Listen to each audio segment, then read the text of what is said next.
esquema final entran las patologías malignas, en todo. Y lo veníamos diciendo desde el medio parcial, ¿no? Entonces, como tal, el pulmón también tiene patologías benignas, tiene patologías malignas. De hecho, este tema es muy importante porque hoy en día, ya vamos a decir que las principales causas de muerte son, vamos a decir, accidentes cerebrovasculares, o sea, vamos a tener infartos, vamos a tener ACV, accidentes vasculares, son accidentes vasculares, la primera causa de muerte. Eso siempre ha sido así. Antes no se tenía una epidemiología, no se tenía una estadística, pero la gente se moría, no sabía por qué, pero se morían por lo general por infartos o por accidentes cerebrovasculares. La primera causa de muerte no se ha modificado, de hecho, se estima que en el tiempo eso vaya aumentando más todavía con el ritmo de vida que tenemos y con la dieta que realmente consumimos, que cada vez no es natural, cada vez es más sintético, entonces todo va a entrar en esa fase, ¿no? La segunda causa de muerte, ya a nivel mundial, lo representan las neoplasias. Todos los casos. Y eso también, con todo lo que nosotros hacemos, está aumentando. ¿Ya?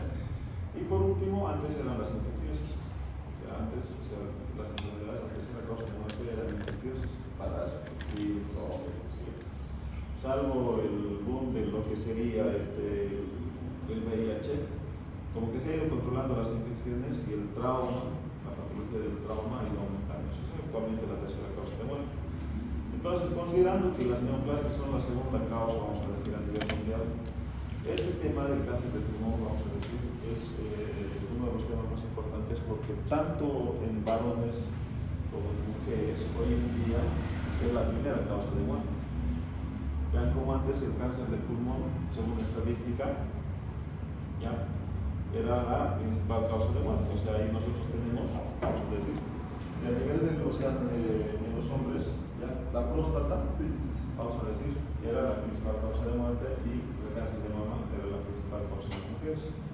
Y el segundo lugar estaba relacionado con lo que sería el cáncer de pulmón. Hoy en día esta relación está casi a la par y hay algunos lugares donde ya el cáncer de pulmón es la primera causa. Así que pónganle mucha atención porque vamos a empezar a comenzar ya. Entonces, cuando nosotros hablamos de una neoplasia a nivel del pulmón, tenemos que ver primero dónde se origina. ¿Dónde creen que se origina?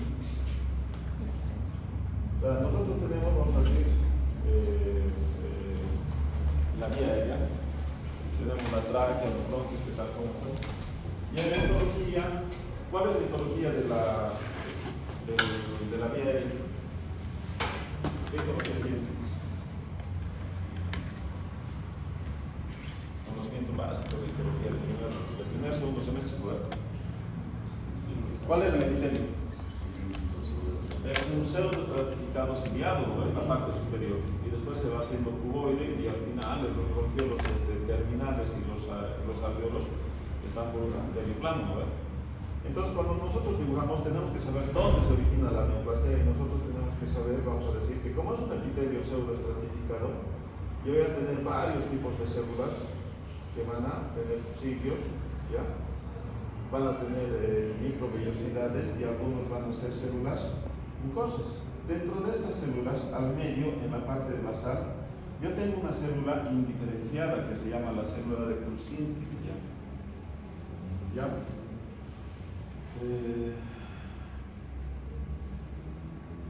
Esa es la célula que ustedes tienen que recordar, la célula de Kurczynski. Esta célula, como es una célula madre, es una célula basal, es indiferenciada, se va a diferenciar en las células con microvellosidades, en las células ciliadas y en las células mucosas. O sea, por eso es pseudoestratificado. Entonces, este es el blanco donde, vamos a decir, los factores de riesgo van a influir para que esta célula pueda mutar. Entonces, ¿cuál es el origen de la neoplasia en el pulmón? Las células de Kurczynski. ¿Estamos? Entonces, una vez que nosotros tenemos eso, vamos a ver que el cáncer del pulmón ya se va a dividir en dos grandes grupos. El cáncer del pulmón de células pequeñas, ¿ya? Hay dos variedades. Aquí vamos a tener como dos grandes familias. El cáncer de células pequeñas y el cáncer de células no pequeñas. Ese es el gran, vamos a decir, dos grandes grupos que ya desde aquí, desde la parte de la introducción, ustedes tienen que saber que el tratamiento para cada una es diferente. ¿Ya? tengo células pequeñas que se llaman microcíticas y tengo células no pequeñas que son, vamos a decir, las que vamos a ver. ¿Ya? ¿Cuáles serían los factores de, bueno, las vías de diseminación para un tumor? Siempre, ¿no? Todos los tumores, todos los tumores se van a diseminar por vía hematógena, por continuidad, infiltración, ¿no? Sobre los vecinos y linfáticos. ¿Esto va a variar con relación a cualquier otro tumor? No, ¿verdad? Entonces ahí vamos viendo cómo las células neoplásticas, y esto es lo que pasa normalmente. Más o menos cuando hay un tumor, se estima que más o menos entre 10.000 y 100.000 células por día se van desprendiendo, vamos a decir, al torrente sanguíneo. Vean cómo no estamos hablando de 10.000 a 100.000 células que se desprenden al torrente sanguíneo y empiezan a flotar. Y la sangre los puede llevar a cualquier parte de la economía, puede ser pulmón, cerebro, hígado, riñón, músculo, hueso, o sea, es la forma en la que se disemina. Pero no de todas estas células, todas tienen esa capacidad de adherencia y reciben los medios del tejido donde va a mutar para que se pueda implantar. Hasta que por mala suerte, una célula, una de esas tumorales, se apega, vamos a decir, al epitelio o a la membrana basal del tejido donde va a ser la metástasis. Y por mala suerte, ese tejido le va a dar factores angiogénicos, factores de crecimiento y va a hacer que esa célula sobreviva. Y una vez que se implanta, entonces empieza el proceso de la metástasis, se empieza a multiplicar. ¿Estamos? Entonces, vean más o menos la cantidad de células que van migrando, vamos a decir. Luego tenemos los tumores que vienen por continuidad. Es el típico ejemplo de la manzana podrida. Yo tengo una cesta de manzanas y una se ha terminado pudriendo o descomponiendo. ¿Qué va a pasar con las manzanas que están alrededor? Empiezan a invadir el proceso de infección. Entonces, es lo mismo que pasa en el proceso de continuidad. Yo tengo aquí un tumor, miran por la localización y empieza a invadir estructuras adyacentes. ¿No ven? Bueno, es el concepto. Y la vía linfática, que es lo que por lo general no nos gusta estudiar, ¿ya? Es una de las principales vías a través de las cuales nosotros vamos a tener estadios o cadenas, ¿no? Entonces yo tengo un primer, un B, un segundo. Y eso vayan acostumbrándose ustedes. Cuando hablen de patología tumoral, tienen que ver vamos a decir, la distribución linfática y tienen que ver los niveles, primer, segundo, tercero. ¿Estamos? Entonces, en este caso, como ustedes están viendo, yo tengo el tumor y este tumor se está infiltrando, vamos a decir, en la red linfática. ¿Estamos? Entonces, de hecho, para adelantar un poquito lo que nosotros vemos aquí en este tipo de tumor, este es el tumor N1. Después lo vamos a repetir otra vez, pero este es un buen ejemplo. Yo tengo aquí la diseminación de los linfáticos y todo lo que son los ganglios linfáticos perilineares del lado del tumor se considera N1, invasión ganglionar N1. ¿Estamos? Como están viendo ustedes, los linfáticos que se encuentran del mismo lado, o sea, en el mediastino, pero del mismo lado del tumor, paratraqueales, ipsilaterales y subcarinales, debajo de la división de la carina, esta parte de acá, esto es lo que se denomina N2. Y por último, los ganglios, vamos a decir, que se han diseminado al mediastino, pero del lado contralateral, y subclaviculares, o sea, supraclaviculares, esos son N3. ¿Ya? Entonces, si yo tengo un tumor aquí, y por mala suerte me dicen que tengo un ganglio supraclavicular, ¿qué sería? N3. O sea, no es lo mismo tener un ganglio aquí que tener un ganglio aquí. Porque esto ya me está diciendo que hay una diseminación avanzada del tumor. ¿Estamos? ¿Bien? Perfecto. Bueno, una vez que vemos eso, ya bueno, estadísticamente vamos a decir que el 12%, en la población general más o menos que hay una incidencia del 12% de cáncer tumoral cada año. Y eso, pues vamos a decir, es relativamente considerable. Ahora, la edad media de presentación de esta patología está más o menos entre los 70 a 65 años de vida, especialmente en aquellos pacientes con factores de riesgo, ¿no? ¿Cuáles son los factores de riesgo claramente identificados para la presencia de un cáncer de pulmón? ¿Saben? Entonces nosotros tenemos que ver que hoy en día hay muy pocas patologías que están claramente relacionadas con un factor de riesgo, ¿no? Y esta es una de ellas, el pulmón, el cáncer de pulmón. Es una patología que está relacionado con la cantidad de cigarrillos que ha fumado durante toda su vida, ¿ya? O sea, los paquetes al día por la cantidad de años. ¿No ven? Si empezamos a fumar, por decirte, a los 17, 18 años, ¿quiénes fuman aquí a todo esto? ¿Nadie fuma? Claro, los médicos, ustedes. ¿Ya? La mayoría, o sea, vamos a decir que los niveles socioeconómicos mediano altos tenían esa costumbre de fumar. Y entonces, si comenzamos a los 17 años, imagínense que el paciente ya tiene 40, ¿cómo creen que es como? Tiene, vamos a decir, altísimos riesgos de que, vamos a decir, en los próximos años desarrolle esta patología. ¿No? ¿Estamos? Entonces, tenemos que considerar los paquetes altos. Ahora, solamente el riesgo, o sea, ese riesgo relativo para el paciente depende, vamos a decir, es para el paciente, puede afectar a los familiares que viven con él. Sí. Sí, ¿no? De hecho, el riesgo, vamos a decir, para los familiares eleva más o menos entre el 30 y el 50%. No va a llegar a igualar, vamos a decir, el potencial carcinogénico del tabaco en relación al paciente que fuma, pero sí ese riesgo se eleva en relación a la población general. Eso quiere decir que tener un ambiente cerrado, un familiar que va consumiendo tabaco, entonces hace que el resto de la familia, esposa, hijos, no sé yo, bueno, que convivan, aumente el riesgo con relación a la población general. ¿Estamos? Y la otra pregunta que normalmente les van a hacer, paciente que deje de fumar, ¿no? Llega un punto en su vida, ¿ya? Y decide dejar de fumar. Ese paciente, su riesgo disminuye a la población general normal. Yo fumando 20 años, dejo de fumar, ya estoy a 5 o 10 años, y mi riesgo de padecer cáncer de pulmón disminuye. No, porque todos los elementos químicos que el paciente ha fumado durante su vida sigue haciendo efecto sobre esa célula que acabamos de mencionar. ¿Estamos? Entonces, el tabaco, así de cajón, vamos a decir, es un factor de riesgo.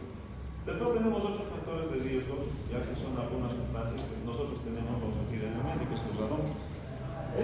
Vamos a decir, este gas, que en muchas partes era un gas industrial, también elevaba, vamos a decir, el riesgo por relación al cáncer del pulmón. ¿Ya? Entonces nosotros inhalábamos. Generalmente estos gases se utilizaban mucho en la industria metalúrgica, especialmente en la Segunda Guerra Mundial, cuando nosotros teníamos esto para la producción de armamentos, utilizaban estos gases. Y estos gases se relacionó con esta patología. Luego tenemos el asbesto, ¿no ven? ¿Dónde podemos encontrar asbesto? ¿Dónde más? ¿Dónde hay mucho más asbesto? Que de hecho aquí en Bolivia hay bastante, ¿no ven?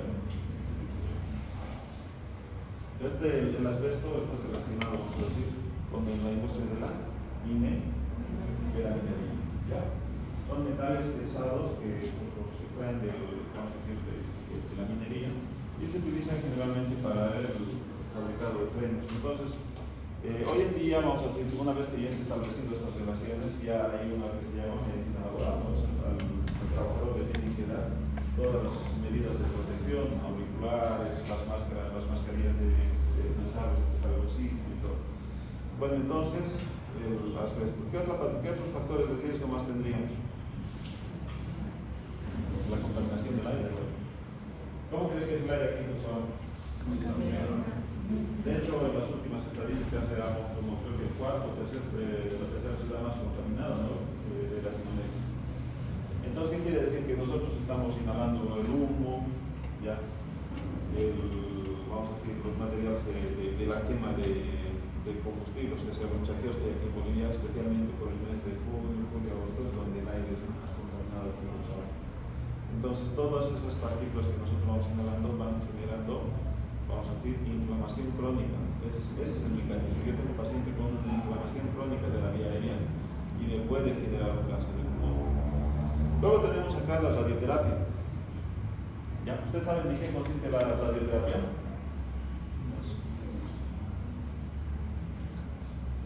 Es la emisión de iones, o sea, es la emisión de radiación, o sea, es como radiografía, ¿no? El paciente planteamos, es lo mismo que la radiografía, pero que están en una elevada dosis. Entonces, el paciente que ha recibido, vamos a decir, por algún motivo, una radioterapia generalmente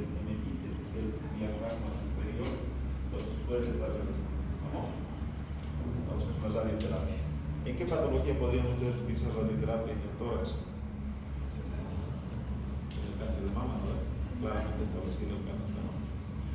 Luego tenemos esto que así, silentemente, también es, vamos a decir, un factor de exponencial, que es el arsénico.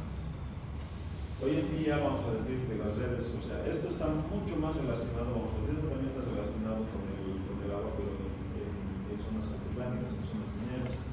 Vamos a decir que la perforación del tubo, de los socavones, o sea, para la explotación de materiales, hace que este material, que este metal pesado, se haya filtrado al agua. Y a través del agua el paciente va ingiriendo, vamos a decir, una agua contaminada, que está relacionada, vamos a decir, son factores de riesgo. Ya que el agua aquí en Cochabamba también en algunas zonas, especialmente en el Valle, a todos los que viven por una aquí está por los lados, se ha visto que los niveles de arsénico son elevados. Bien, y por último, como siempre en el cáncer de pulmón tenemos los antecedentes personales, familiares del paciente. O sea, si tengo un paciente con cáncer de pulmón, ¿puedo tener un cáncer de pulmón? ¿Sí o no?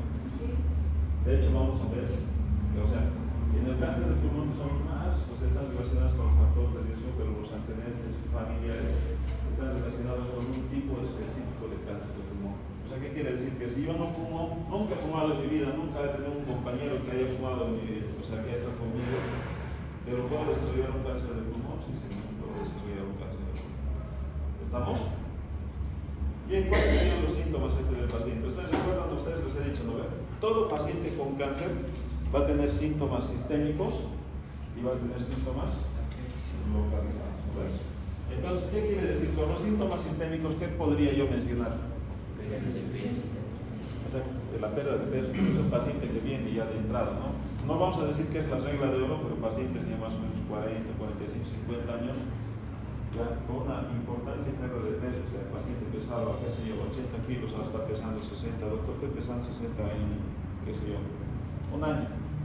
¿Decíamos o no decíamos la presión? Tiene que llamar mucho la atención, ¿verdad? Bien, ¿y por qué creen que pierde peso ese paciente? O sea, las células neoplásicas tienen un elevado ritmo metabólico. O sea, ¿qué quiere decir? Que empiezan a consumir la glucosa y después de la glucosa empiezan con las proteínas del cuerpo, ¿no? Y es así como el paciente va perdiendo. Y así como va perdiendo, vamos a decir, peso, ¿qué más pierde el paciente? Está perdiendo, o sea, está consumiendo micronutrientes, ¿no? O sea, el azúcar. Primero glucosa, proteínas, después nutrientes esenciales. Estos nutrientes esenciales son, o sea, vamos a decir, como el sustrato base para qué tipo de células, que normalmente se están dividiendo también. Algunas duran 80 a 120 días, otras duran 7 a 10 días. Las células sanguíneas, ¿no? Las células del sistema hematopoyético. Entonces, prácticamente, vamos a decir, el componente sistémico se va a desarrollar por este tipo de situaciones, el elevado consumo metabólico que tiene las células neoplásicas, y eso va en desmedro del resto de los tejidos. Entonces, cuando se manifiesta pérdida de peso y el paciente, a medida que vaya progresando la enfermedad, todos los pacientes con neoplasia tienen anemia. ¿Cómo es el síndrome anémico? Como a mí me decía, el paciente tiene tendencia al sueño, tiene, vamos a decir, debilidad, ya no van a tener incoherencia. Entonces, el paciente por lo general tiene pérdida de peso, astenia, anorexia, y en algunos casos somnolencia. Entonces, la característica de los síntomas sistémicos. Ya que me diga, perdió 20 kilos y el paciente se encuentra débil, algo no está bien, no viene esa parte del cuerpo, y ahí ya tengo que empezar a buscar. ¿Y cuáles serían los síntomas localizados del tumor? En una fase inicial vamos a tener el paciente asintomático, no tiene nada. Ya, esta fase asintomática vamos a verlo después, que puede ser corta o puede ser larga, de acuerdo al tipo de tumor. Después, ¿qué más? Lo característico del paciente es esto. Lo característico, o sea, el paciente va a venir, va a decir, doctor, estoy perdiendo peso, 20 kilos, y el paciente va a tener, por lo general, va a tener una tos seca, persistente, el paciente es poseedor crónico, ¿no? De hecho, el pulmón, ¿qué tipo de patología benigna está relacionada? ¿Qué? patologías benignas han llevado en semiología, ¿no? Está relacionado con el EPOC y el enfisema. ¿Cómo es el paciente con EPOC y enfisema? De hecho es un tosedor crónico, ¿no? ¿Se entiende? Entonces este paciente es un tosedor crónico, va a tener dolor torácico, o sea, va a tener ese dolor pleorítico a nivel de episodios, y por la misma indicación de la vía aérea superior va a tener su cambio en el tono de voz, va a estar roto. Después va a tener, o sea, la posibilidad de desarrollar infecciones, pero, o sea, infecciones recurrentes en este caso. O sea, ¿qué quiere decir? Pues si yo tengo un tumor, imagínense que el tumor está creciendo, ¿qué va a pasar con esta vía aérea? O sea, todas las secreciones que el paciente tenía que movilizar hacia la parte superior se van a ir enseguida. Y entonces, ¿qué es lo que le va a pasar aquí adentro al paciente? El paciente va a tener infecciones recurrentes, va a tener neumonías recurrentes. O sea, por lo general estos pacientes vienen con cuadros clínicos de aproximadamente 2 a 3 episodios de neumonía durante el año. Tenían neumonía en enero, neumonía en febrero, en junio, y luego va a tener otra neumonía en diciembre. No se llama la atención que un paciente tenga tantos episodios de neumonía. ¿Ya? Y ya luego después vamos a tener el tema de la hemoptisis. ¿Por qué creen que va a tener hemoptisis el paciente? De hecho, la hemoptisis es nervioso, ¿no? No. ¿Por qué entonces tiene hemoptisis? Ustedes tienen que recordar que los tumores tienen gran componente de factores de crecimiento y factores angiogénicos. ¿Qué tiene que haber para que haya un tumor? Tiene que haber proliferación vascular. Entonces, ¿qué quiere decir? El paciente, qué sé yo, como es un tosedor crónico, está haciendo continuamente, vamos a decir, cambios de presión en la vía aérea, y esto va de alguna manera a lacerar o vamos a decir, hacer una disrupción en pequeñas porciones del tumor, y esto va a ocasionar, vamos a decir, la presencia de hemoptisis. Entonces, ¿entienden, no? ¿Cuál es vamos a decir, el mecanismo por el cual el paciente va a tener una hemoptisis?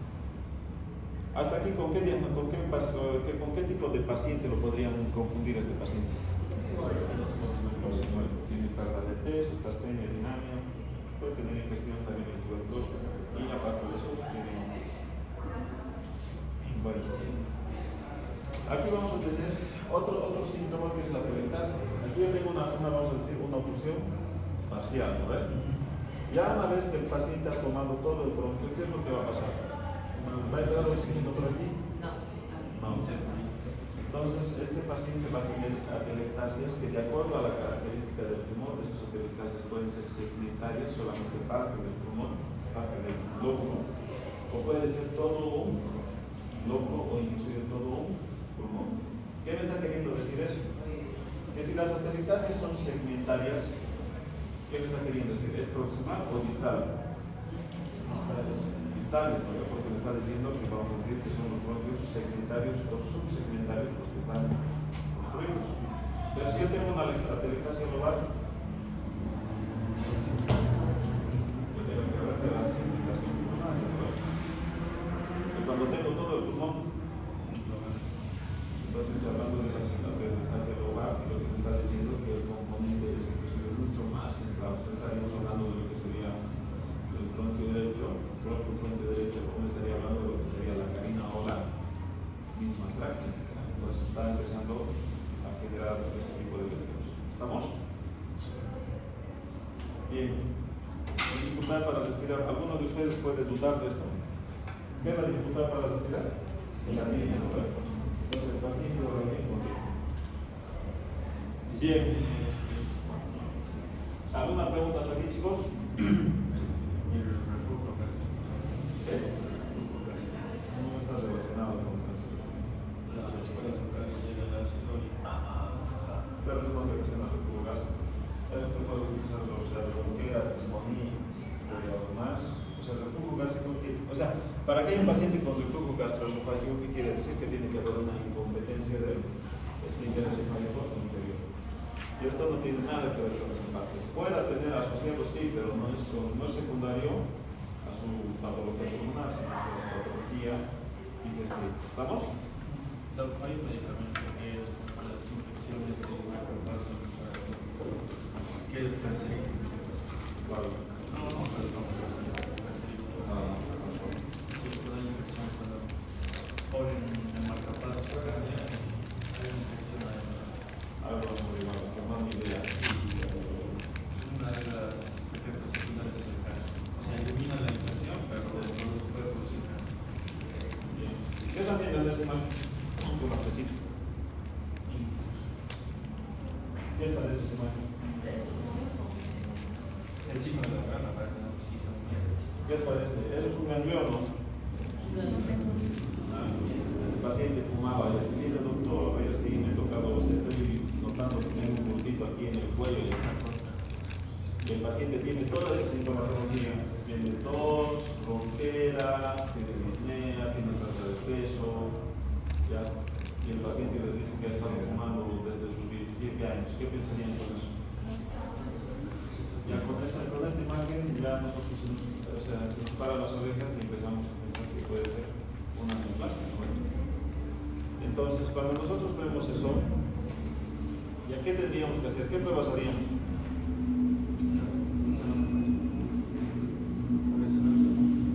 ¿Con qué estudio comenzaríamos? Primero le pedimos un laboratorio, ¿no? Lo más básico. Con todos sus pacientes ustedes van a comenzar con un laboratorio de rutina, ¿verdad? Y una eco, vamos. Primero, lo más básico, vamos a ir por paso a paso. Lo más básico del laboratorio. ¿Qué vamos a ver en el laboratorio?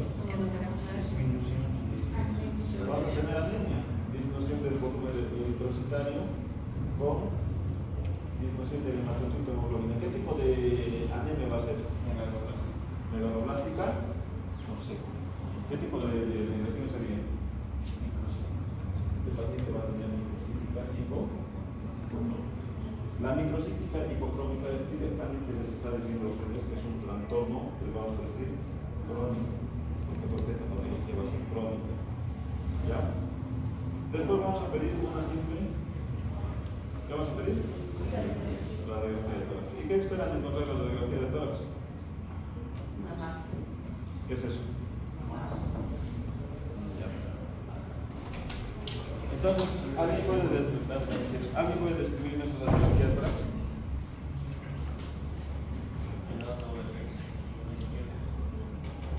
Ustedes ya han llevado radiología, ¿no? Describan, pero pues, ¿qué es eso? ¿Alguien ahora un paciente? ¿Es una imagen radiopaca o radiolúcida? Es una imagen radiolúcida, que quiere decir que es lo más cercano al negro, ¿no ven? Esa imagen es blanca o negra. Entonces yo estoy viendo ahí una imagen, vamos a decir, nodular, es un nódulo radiopaca, ya localizado, vamos a decir, en el glóbulo superior del pulmón izquierdo, ¿no ven? Entonces vamos ahí. ¿Vamos? Bien, perfecto. Entonces es así más o menos. Eso es más o menos como va a venir. Esta imagen, ¿por qué no lo podríamos confundir con una neumonía? El paciente está con tos. Neumonías bases. O sea, tenemos neumonías localizadas y tenemos neumonías difusas, ¿no? De hecho, las atípicas son, vamos a decir, difusas en el espacio, vamos a decir, intersticial. Tiene tipo más o menos vidrio esmerilado, pero este paciente puede tener una neumonía tipo consolidada, que se llama neumonía consolidada y es muy localizada. Ya, ¿cómo están los bordes de ese nódulo? ¿Son regulares o irregulares? Regulares, pues claramente definido. Y en esa imagen ustedes pueden ver broncoglama aéreo, están los alveolos, porque la neumonía es, vamos a decir, la ocupación de los alveolos. Nada tiene que ver los bronquios aquí. O sea, ¿qué quiere decir la segmentación pulmonar? Van a ver los tubos, vamos a decir, los bronquiolos terminales y los bronquiolos subsegmentarios van a ver el rango de la neumonía. Aquí ven esa infiltración, esa segmentación pulmonar, no hay entonces broncoglama aéreo. Entonces es lo que les tiene que llamar la atención, porque yo no le digo neumonía, porque pues son dos. O de hecho el paciente está viniendo con una neumonía, porque es parte de la sintomatología del pulmón, pero encuentro esta imagen y digo, ¿y ahora esto? Lo trato como una neumonía y le mando el consulta médica a la casa, ¿no ven? Bien, después vamos a ver un estudio que se llama la tomografía. Entonces, si yo tengo un nódulo y me he quedado con esa duda entre es una neumonía o es un nódulo a estudiar en el pulmón, entonces tendría que pedir una nódula mayor. Entonces, esta va a aumentar la sensibilidad, esta nos va a delimitar el lugar, la composición, la segmentación pulmonar, la relación con las estructuras y nos va a determinar la presencia de nódulos linfáticos. Entonces, aquí yo estoy viendo claramente una imagen nodular, ¿no? ¿Alguien dudaría de ver esa imagen? ¿Se queda tranquilo con eso o no? No, entonces tengo ahí una masa, ¿no? Es una imagen hiperdensa, localizada en qué pulmón, derecho o izquierdo. Ahí es derecho. Derecho, ¿verdad? Bien, entonces, luego tendríamos que ver la broncoscopía, ¿ya? Que tiene que ser bajo sedación, obviamente hay que retirar la antipoblación. Y aquí tenemos otro estudio que se llama la tomografía con emisión de positrones. ¿Habían escuchado eso o no? ¿No?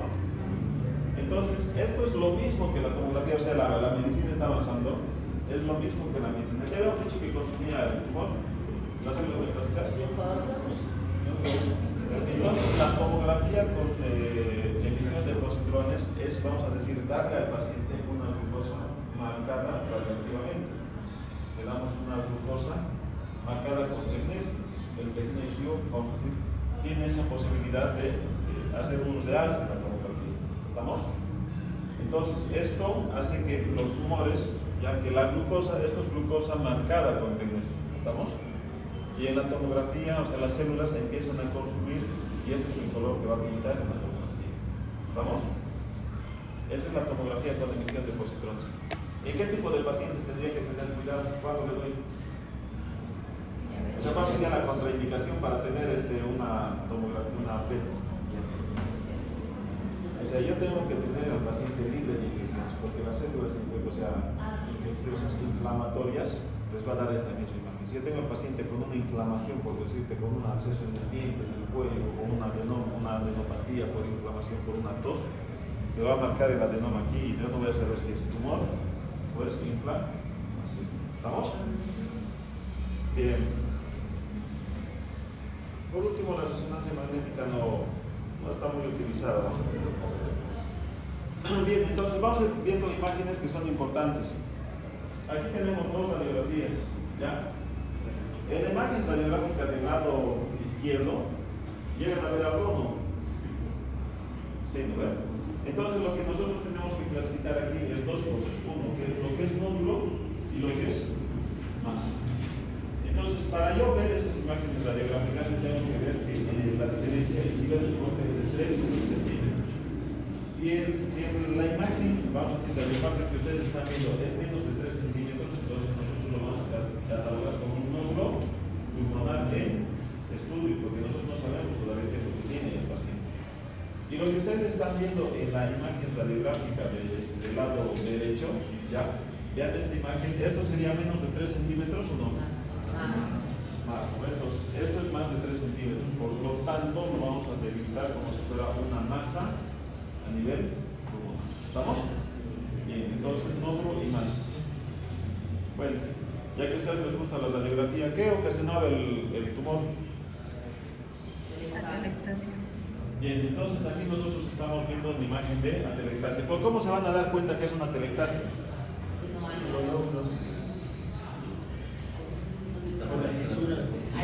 Vamos a empezar a anotar los puntos, ¿no? ¿Anotamos puntos o no? A favor. Ya, 2 puntos para el que responde. ¿Cuál es la característica? Es una atelectasia. Nosotros han visto aquí dice atelectasia. La fácil es detectar cuando sale con el letrerito ahí. Aquí es como le llaman atelectasia. 2 puntitos. Ya tienes. Esta es una imagen del radio. Esto es prácticamente el pulmón ha dejado de recibir oxígeno, o sea, se ha colapsado. O sea, la atelectasia quiere decir colapso pulmonar. Entonces, lo característico es si yo voy a colapsar, vean pues la prominencia del lóbulo superior, o sea, va a haber una imagen de convexidad superior. ¿Estamos? ¿Qué quiere decir? Que este pulmón es como si se estuviera hipertrofiando, como si estuviera ocupando el pulmón del lado, o sea, el pulmón atelectasiado, ¿entienden? O sea, que se ha inflado más todavía. O sea, la imagen para que ustedes vean una telectasia es precisamente esto. El segmento inferior va a ser una, vamos a decir, convexidad hacia abajo, ¿ya? Entonces tienen, ¿lo ven? Se ha inflado mucho más. ¿Y esto? Esta radiografía, con esta radiografía, esta puede ser por cualquier causa. Solamente me está diciendo una telectasia. ¿Lo ven? Tiene una convexidad hacia la parte superior y una concavidad hacia la parte inferior. Esto es telectasia, pero esto no me define absolutamente nada. Me dice que solamente un pulmón ha dejado, un glóbulo ha dejado de funcionar. Y esta radiografía, y a 10 puntos al que me responde que es esta radiografía. Ya están dejando pasar puntos para el final. ¿Eh? 10 puntos es mucho. ¿Eh? Esta radiografía es una radiografía que prácticamente les está dando el diagnóstico de que ese paciente tiene un cáncer de pulmón. ¿Cómo se llama ese signo radiográfico que están viendo ustedes?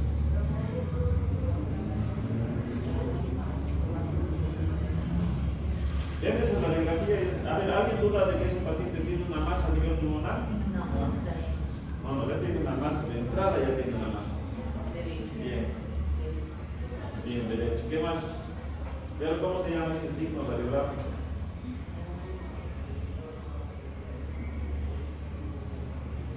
¿Quiénes quieren hacer su especialidad en España? ¿Alguno de ustedes va a ir para allá? La primera parte del examen es radiografía, o sea, son imágenes. Díganme qué es lo que es y la imagen. Entonces, esta radiografía es una radiografía típica de cáncer de pulmón, porque yo estoy viendo la masa periliar. Y estoy viendo esto, chicos, o sea, estoy viendo que si bien el pulmón todavía está aquí con ciertos cambios de ya de atelectasia, pero aquí estoy viendo una imagen que es esto. Eso se llama la SD Golden. O sea, yo si algo les preguntaría de radiografía, la radiografía típica es la presencia de la SD de Golden. ¿Qué quiere decir? Que a medida que la masa está creciendo, todavía no hay atelectasia, la masa está creciendo, lo que quiere decir que está llegando a comprimir, ya, vamos a decir, los límites del lóbulo que está en relación con esa masa. ¿Estamos? Ven, ¿no ven? Una vez aquí más o menos. ¿Se entiende? Esa radiografía se llama SD Golden. Es patopneumónica, ya, pero ¿qué quiere decir patopneumónica? ¿Qué quiere decir? Que es típico, ¿no ven? Típico del cáncer de ¿estamos? Les van a preguntar eso. Bien, otros 10 puntitos, no, 10 no, otros 5 puntitos. A ver, ¿qué nos ponen que es esto?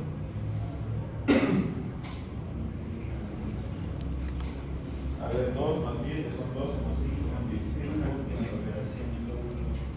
¿Qué?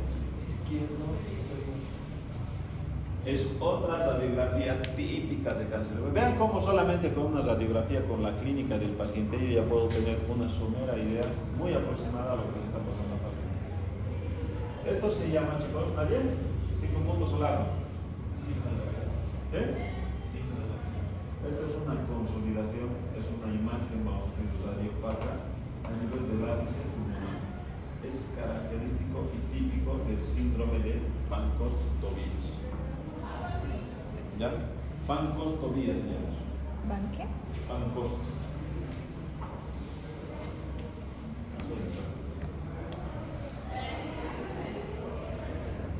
Se le haga voladito. Sí, imagínense. ¿Ya? Pancoast. ¿Ya? Igual vamos a ver ahorita. Esta es la radiografía típica, vamos a decir, de un síndrome, o sea, de una variedad de cáncer de pulmón que generalmente es central, pero relacionado con los ápices pulmonares. ¿Estamos? Eso se llama Pancoast-Tobías. ¿Estamos? Bien, por último. Y por último, ¿qué tenemos acá?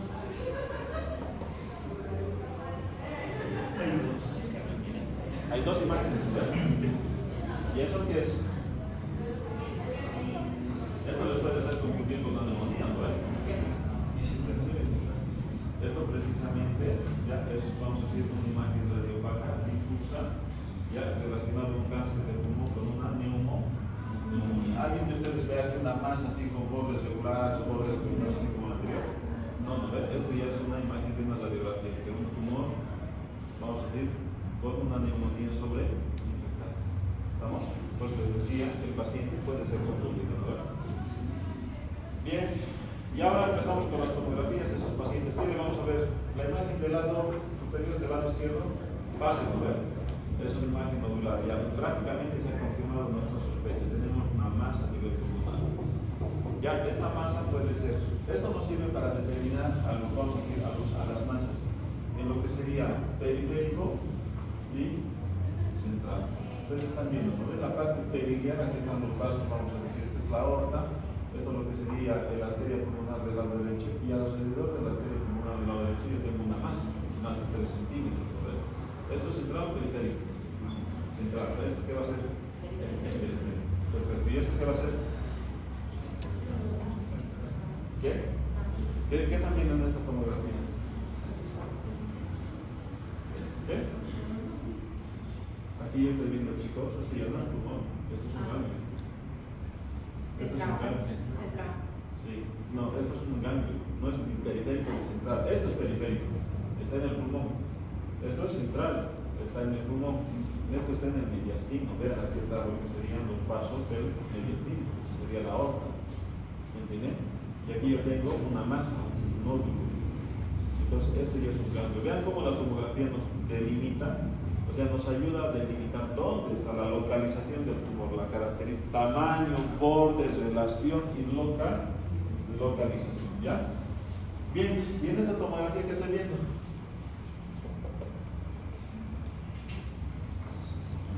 una masa también, ¿verdad? Una masa periférica. Entonces, la tomografía nos va a dar todas esas características. ¿Por qué? Porque la localización, a nosotros la localización nos sirve, ¿no? Porque yo a esto lo voy a tener que hacer una biopsia. ¿Cuál de estos prefieren ustedes? Entonces, esta de aquí con una hojita la voy a poder pinchar, está relacionado con la pared. Por eso, o sea, la localización del tumor central y periférico. Esto es periférico, francamente periférico, muy fácil para tomar una biopsia con punción, vamos a decir, transtorácica. Y para hacer el diagnóstico de esta lesión, ¿qué harían ustedes? Porque para eso les van a pedir la tomografía, ¿no? El siguiente paso, o sea, la tomografía les está diciendo el siguiente paso. Tengo una masa que estudiar. ¿Cuándo le voy a dar el nombre y apellido a la masa? Cuando lleguen sus estados citológicos. Claro, cuando le haga la histopatología, ¿no? Y para hacer histopatología yo tengo que tomar una biopsia. Entonces, la tomografía les va a dar la localización, el tamaño, la forma y la relación del tumor. Entonces, claramente en los periféricos va a ser por lo general una punción torácica, una punción. Y los centrales, ¿qué? Yo tengo que hacer la citología, ¿no ven? ¿Estamos? Toracocentesis, no vamos a hablar mucho de eso. Yo le tengo que hacer una punción, aspiración por la o una biopsia y a dar contacto por ecografía. O sea, ¿qué quiere decir? Que yo tengo el siguiente paso. Ya le he hecho el laboratorio, le he hecho la radiografía, le he hecho la tomografía, ¿no ven? ¿Alguno de ustedes podría pedir la PET? Tomografía con emisión de positrones. Si la piden aquí en Bolivia, suerte porque no hay. Ya, no hay esta tomografía. La tomografía la vamos a pedir ya cuando ya hayamos hecho el tratamiento y tengamos sospecha de que había una recidiva o sospechemos antes de la cirugía una metástasis que no hemos visto. ¿Estamos? Tenemos una imagen que se sospecha, entonces yo le tengo que pedir una TC, una PTC para determinar eso. Entonces, laboratorio, radiografía, tomografía, no ven de entrada. Y después de eso yo tengo que definir el siguiente paso, que es una biopsia. ¿Estamos? Entonces, para la biopsia, ¿qué voy a pedir? ¿Qué es eso, chicos? Esas son imágenes de una broncoscopía, ¿no? Es lo que estamos viendo en la diapositiva de eso. O sea, el siguiente paso sería hacer una broncoscopía, que es meter una camarita en la vía aérea, vamos a decir, a través de las fosas nasales, la orofaringe, entramos a la laringe, bajamos por la tráquea y vamos a llegar, vamos a decir, más o menos a la segmentación pulmonar. O sea, al inicio de la segmentación pulmonar. ¿Estamos? Entonces atravesamos la tráquea, bronquio derecho, bronquio izquierdo, y a través de esos bronquios principales, de los bronquios puentes, yo voy a ver la segmentación para el lado derecho, el inicio de lo que sería el lóbulo superior, el lóbulo medio y el lóbulo inferior. Y en el lado izquierdo voy a llegar justo a la división, a la dicotomía del bronquio principal izquierdo, y a través de eso voy a ver yo la segmentación del lóbulo superior y del lóbulo interior. Hasta ahí puedo llegar, no puedo llegar más por el diámetro de la cámara que yo voy a utilizar. Entonces, la imagen que ustedes están viendo en el lado izquierdo es una imagen de broncoscopía. Vean cómo es la segmentación, ¿no? Esta segmentación es así como se ve, vamos a decir, la carina traqueal, es así como se ve, vamos a decir, la parte distal de los bronquios. El bronquio derecho y el bronquio izquierdo se puede llegar a ver así. Vean cómo es, o sea, es una dicotomía. Siempre la segmentación pulmonar se divide en dos, ¿no ven? Es dicotómica. Entonces, esa broncoscopía es una broncoscopía normal. Vean, vamos a decir, los bronquios están permeables, la mucosa está regular, está lisa, no hay nada, ¿no ven? Ahora comparen esa broncoscopía con la otra, la que está ahí al medio. ¿Qué les parece esa broncoscopía? Paciente con pérdida de peso, con tos, con imagen nodular, tiene imágenes de atelectasia, no tiene el signo de Golden positivo. Y yo veo esa imagen. ¿Alguno de ustedes dudaría de eso? Bueno o malo. Malísimo, ¿no ven? Entonces, ¿qué hacen con esa imagen? La imagen del lado izquierdo es lo mismo, vean, ahí en la del medio es una, vamos a decir, compresión total. ¿No ven? Es total. ¿O ven el orificio por donde puede entrar aire en ese lugar? No, ahora comparen con la que está hacia el lado derecho, superior derecho. Esa es una compresión parcial, ¿no ven? Entonces, este va a generar, vamos a decir, atelectasias, y el del lado derecho va a estar relacionado con qué? Con infecciones respiratorias, con neumonías recurrentes. Este paciente, el del lado izquierdo va a tener, el del lado central va a tener hemoptisis. De hecho, ya vean cómo está sangrando, ¿no? El paciente va a tener hemoptisis. El del lado derecho, el parcial derecho superior, no, ¿no? El paciente, pues inclusive puede tener ciertos grados de disnea, dificultad respiratoria, no pasa nada. Entonces, cuando yo ya veo esta imagen, claro, ninguno va a dudar, ¿no ven? Yo estoy metiendo una pinza a través de la cámara del fibrobroncoscopio. ¿Para qué? Para yo tomar una porción del tejido y mandarlo a patología. ¿Estamos? Fácil, ¿no ven? ¿O no? No. Es facilito. No crean, o sea, realmente hacer una broncoscopía y hacer una endoscopía es muy fácil. Muy fácil. Solamente tienes que tener un poco de práctica, nada más, y tienes que tener relacionado con. Bueno, yo le voy a tomar aquí una biopsia, ¿no ven?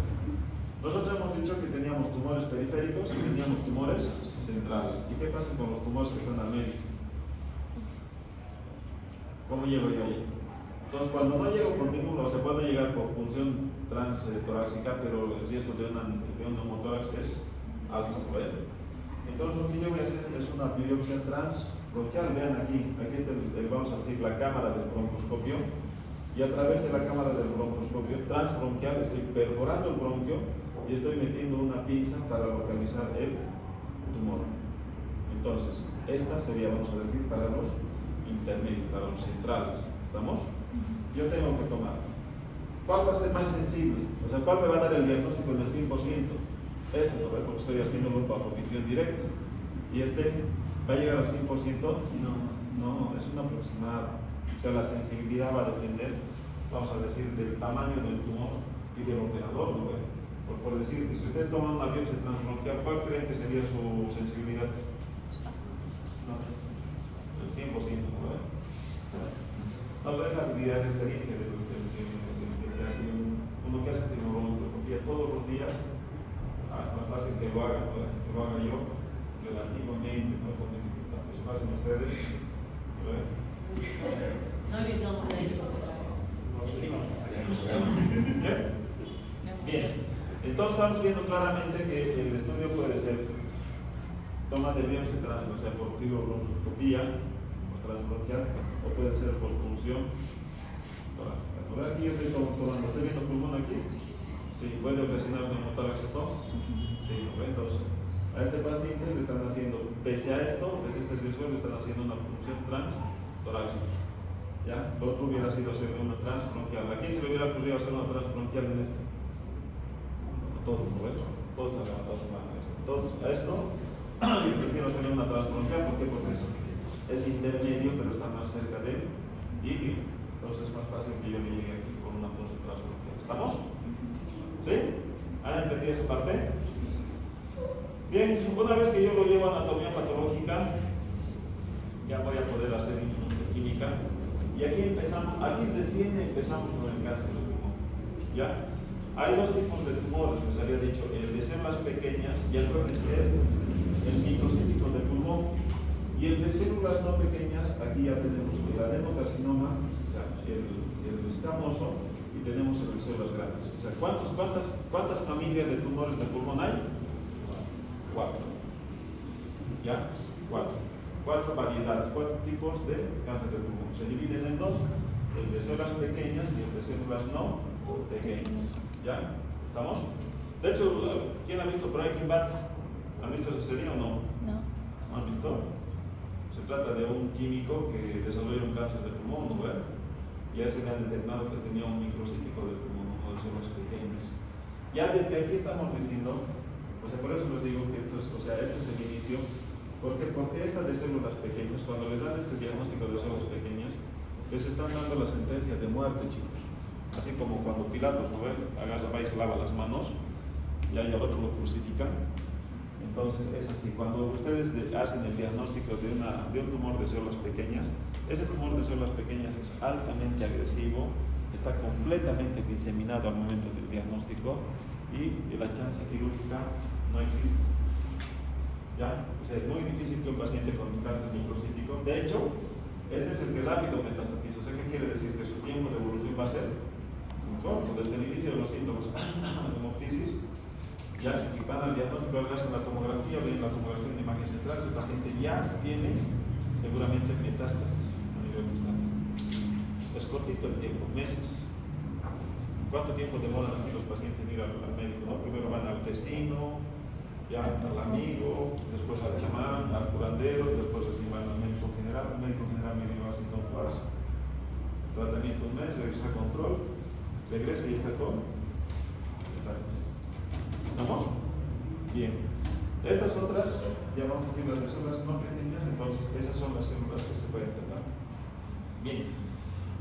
Les voy a regalar algo que es algo que ustedes lo van a utilizar. De hecho, cáncer de pulmón es muy complicado. Esta tablita les va a poder orientar mucho a ustedes. ¿Ya? Lo primero que yo voy a tener es, vamos a decir, las 4 variedades de tumores y las voy a dividir así. Vamos a decir, ¿ya? El de células pequeñas, ¿ya? Y el epidérmico, estas dos primeras, estas dos, son de localización central. O sea, estos tumores se ubican generalmente centrales. ¿Dónde están? Parabiliares. ¿Estamos? Y estas otras dos van a ser periféricas. ¿Estamos? ¿Sí? ¿Sí o no? ¿Han entendido o no?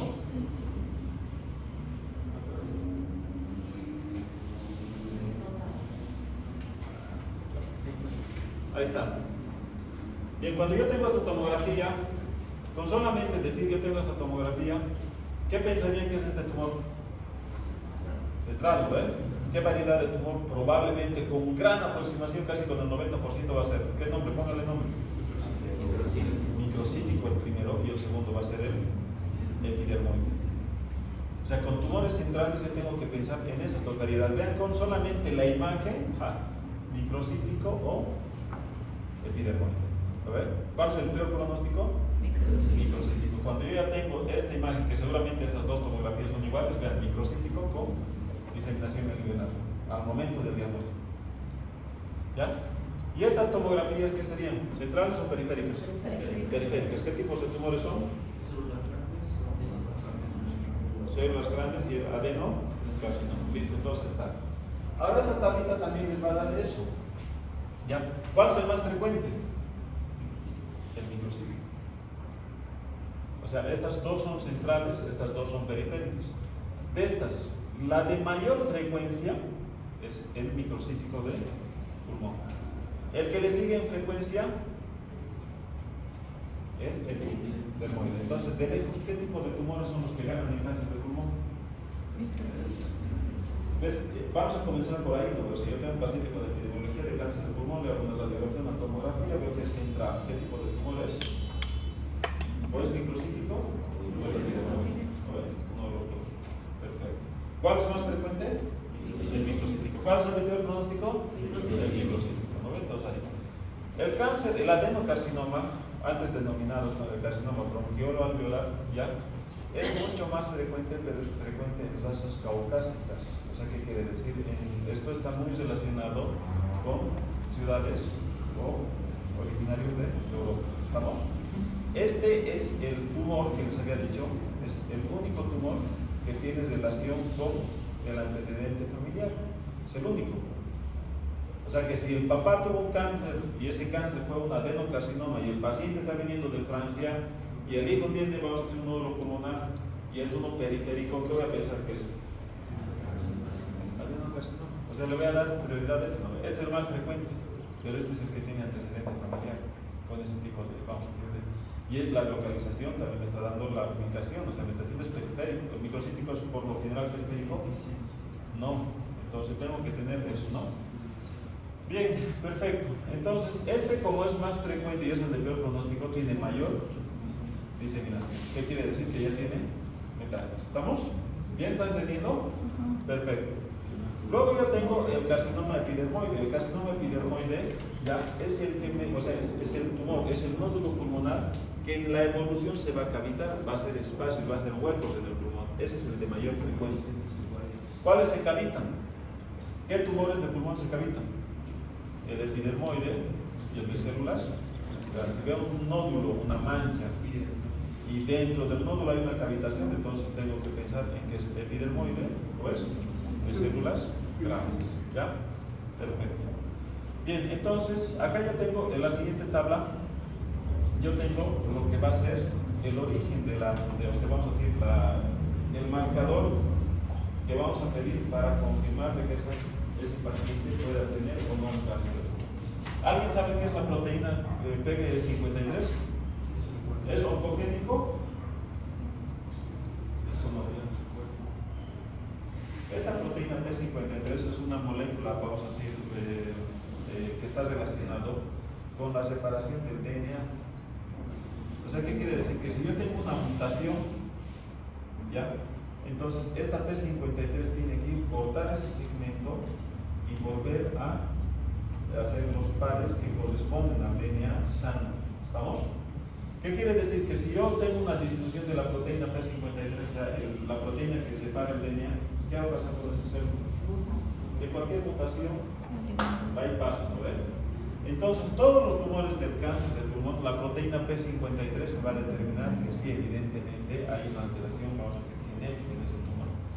Pero vean acá, la proteína CEMIC. Si algo les van a preguntar a ustedes de proteína, cuando les digan proteína CEMIC, esta es una proteína más bien oncogénica. Esta es la que va y hace alteraciones en el DNA. Entonces vean cómo todos tienen proteína P53, pero cuando vamos a decir, en la parte molecular me salga CEMIC, estoy ya diciendo que por laboratorio ese tumor es tipo microcítico. ¿Estamos? Bien, perfecto. Ahora sí vamos a ir con la parte, vamos a decir, de sintomatología. Yo tengo aquí síntomas centrales y tengo síntomas periféricos. ¿Estamos? Bien. Los síntomas centrales, ¿cómo van a ser? Manifestación clínica temprana o tardía. Central va a ser temprana, ¿no ve? ¿Por qué? Porque desde que ha empezado la sintomatología ya el paciente va a empezar a empeorar. Entonces, este paciente va a tener, vamos a decir, la presencia de tos. ¿Cómo es esa tos? Seca. O sea, el paciente viene con una tos seca que no le para con nada. ¿Estamos? A medida que se va, vamos a decir, creciendo el tumor, el paciente va a tener en más o menos medida disnea, pero lo que vamos a tener es una atelectasia. ¿Qué tipo de atelectasia va a ser la central? ¿Va a ser lobar o segmentaria? Lobar. Este paciente va a tener lobar o va a ser de todo el pulmón. Es la característica. Todo el pulmón o un lóbulo se va a atelectasiar. ¿La han visto en la radiografía? ¿No ves las atelectasias? La primera atelectasia que les había mostrado era todo el lóbulo superior. ¿No ven? Entonces, ¿eso era característico de un tumor central o periférico? Central. Entonces, yo tengo atelectasia. ¿El paciente va a tener hemoptisis? Sí, ¿no ve? Va a tener la presencia de hemoptisis. ¿Por qué sería el tema de las sibilancias? Va a tener una obstrucción parcial, ¿no ve? Disminuye el diámetro de la luz y el paciente va a empezar a soplar, a silbar. ¿No? Cuando empiece a respirar. ¿Vamos? Y por último vamos a tener neumonitis obstructiva, pero eso ya va a ser en la progresión de la enfermedad. Entonces, estos pacientes con síntomas, o sea, pacientes van a venir con sintomatología de reciente inicio, se van a hacer recientes. ¿Cómo va a venir el síntoma del paciente periférico? Asintomático. ¿Por qué? Porque precisamente el tumor no está relacionado con las grandes estructuras ciliares, sino mucho más allá, está en la parte de cáncer. Entonces, a este paciente, imagínense, ¿no? Vamos a imaginar que al novio de su novia, ya después de eso, al novio de su novia, ha agarrado, ya ha venido y le han hecho un preocupacional. O sea, le han hecho un examen preocupacional. Y en el preocupacional, o sea, para tú entrar a un trabajo te tienen que hacer un chequeo médico, ¿quieres decir? Te hacen un chequeo médico y te hacen laboratorio, te hacen la radiografía y ven a la radiografía, vamos a hacer un módulo pulmonar. ¿Entiendes? O sea, el paciente se ha hecho una radiografía por cualquier motivo, me he golpeado la costilla, me han hecho la radiografía, no han visto fractura, pero sí han visto un nódulo pulmonar. Y empezamos ahí el problema, ¿no ves? Empezamos a hacer la tomografía, empezamos a ver la posibilidad de un PET, empezamos a hacer la biopsia. ¿Y qué tipo de tumor nos va a salir? Probablemente en ese tipo de tumor nos va a salir un adenocarcinoma con las células grandes, estos son periféricos. O sea, el paciente ha venido con un nódulo. O sea, los más frecuentes van a ser los periféricos. ¿Por qué? Porque en esto la sintomatología es corta, es de reciente inicio. Estos van a venir asintomáticos.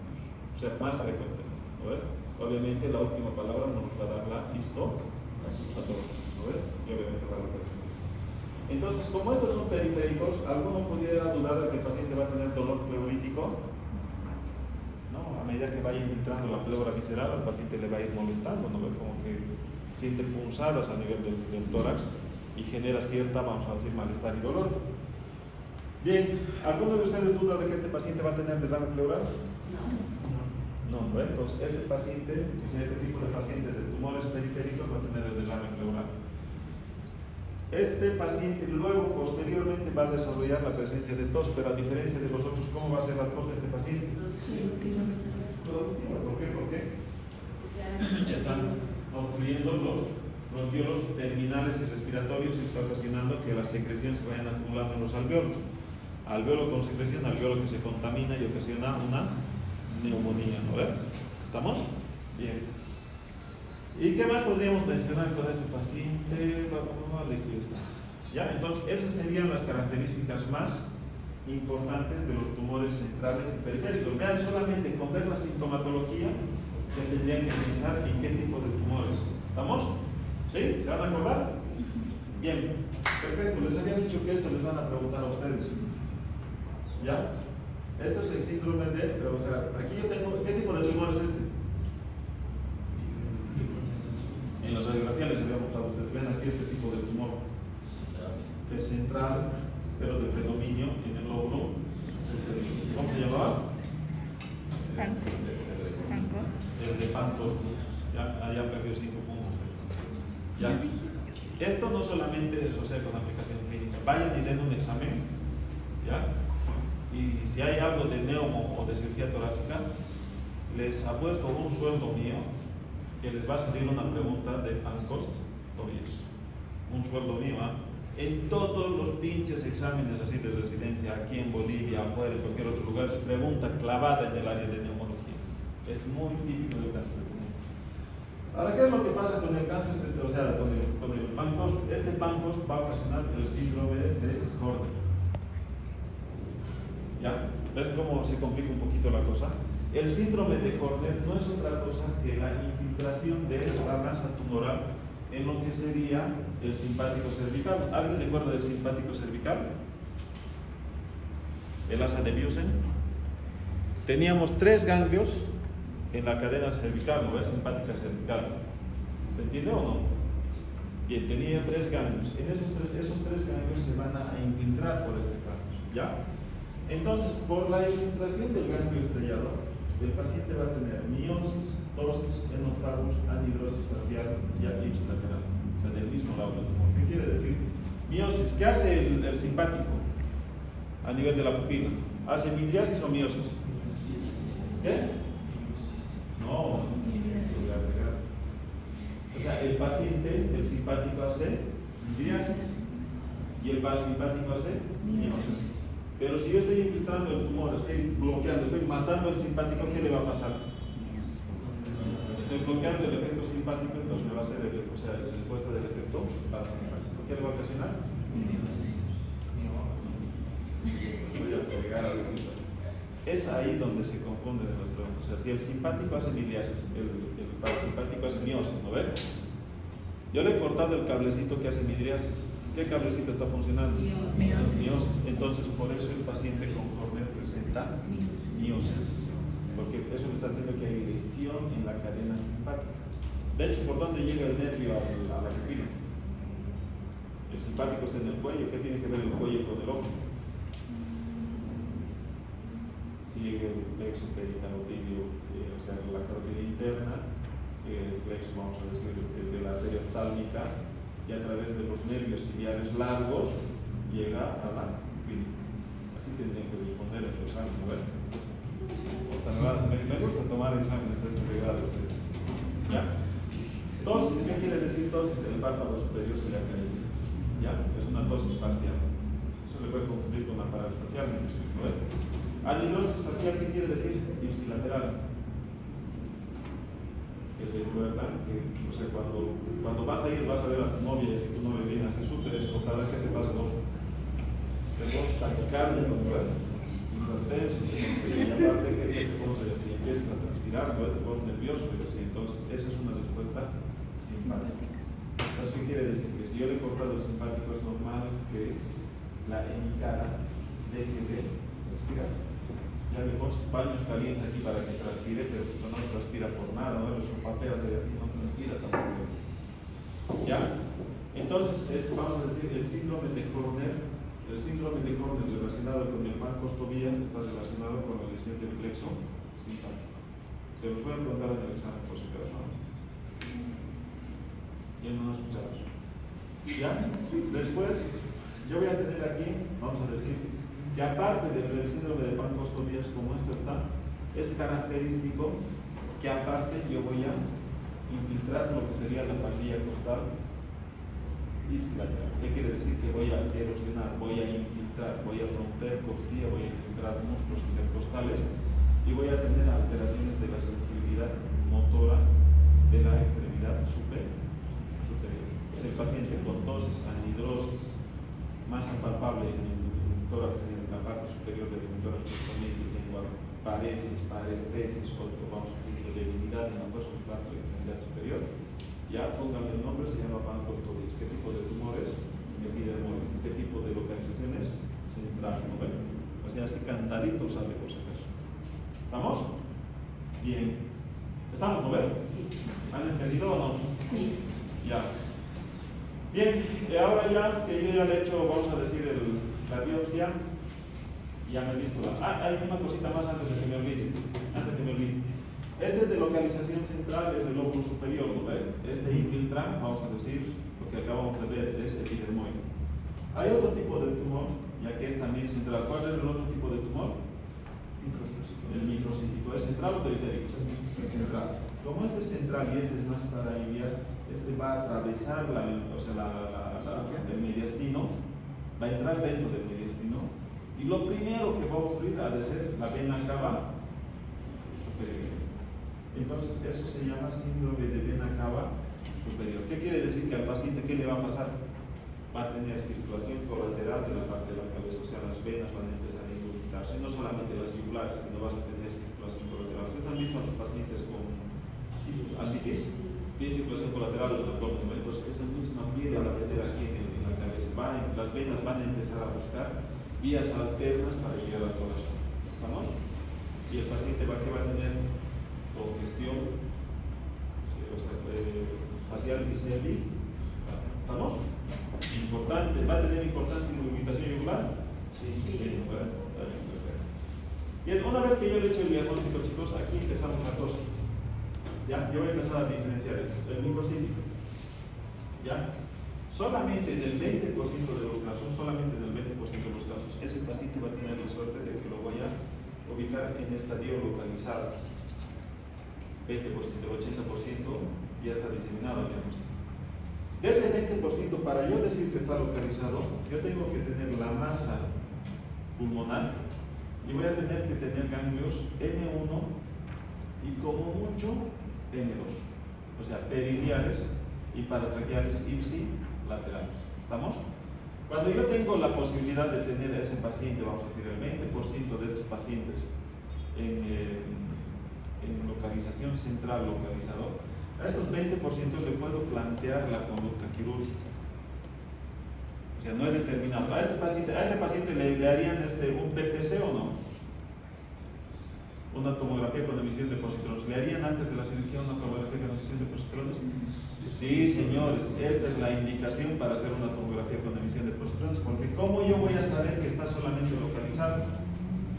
Que no tiene metástasis en el cerebro, que no tiene metástasis vamos a decir, en la columna vertebral, en el hígado, en el riñón, ¿me entienden? Entonces, a estos pacientes, para decir que está localizado, yo le hago todos los estudios y sí le tengo que pedir una PTC. Y cuando me diga que solamente, ven aquí, la masa y el nódulo, ¿es localizado o no? Sí. ¿Alguno de ustedes dudaría de hacerle una cirugía a este paciente, a este pobre paciente? No. ¿Cómo que no? A estos pacientes sí. Se les hace la LOBEC. No, niña, yo tengo que ir a resecar todo lo superior. Por eso estamos hablando de que es muy raro, el 20% de cada 10, 2 van a llegar a esta posibilidad de cirugía.